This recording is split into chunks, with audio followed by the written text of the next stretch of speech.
Hello বন্ধুরা, আপনারা সবাই কেমন আছেন? আশা করি আপনারা সবাই ভালো আছেন।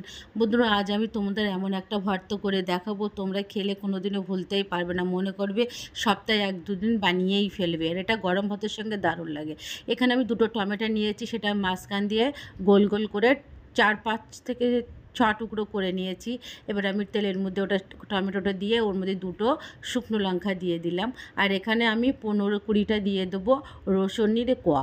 এটা রসুনের কোয়া দিলে এই ভর্তাটা বহুত সুন্দর হয় খেতে। এত সুন্দর হয় আপনি ভুলতে পারবেন না। একবার ট্রাই করে দেখো, সাবস্ক্রাইব করে দিও, আর কেমন লাগে কমেন্ট করে জানিও।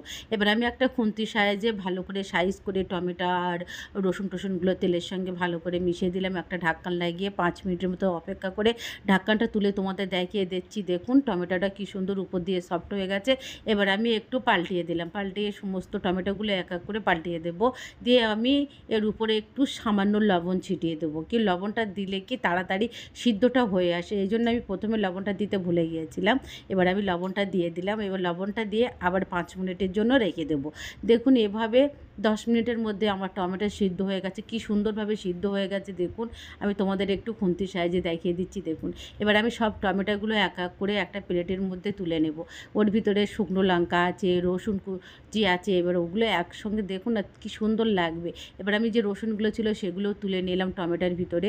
এবার আমি একটা খুন্তির সাহায্যে টমেটোগুলো একটু মিক্স করে দেবো, যাতে তারা গরম তো তার জন্য হাতে গরম লাগতে পারে, এই জন্যে খুন্তির সাহায্যে একটু নাড়াচাড়া করে একটু মিক্স করে নেবো।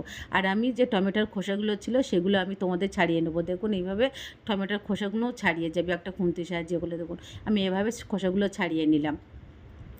প্লিজ বন্ধুরা, তোমরা এটা ট্রাই করে দেখো, খুব ভালো লাগবে গরম ভাতের সঙ্গে। আর এখানে আমি বড় সাইজের ২টো পেঁয়াজ নিয়েছি।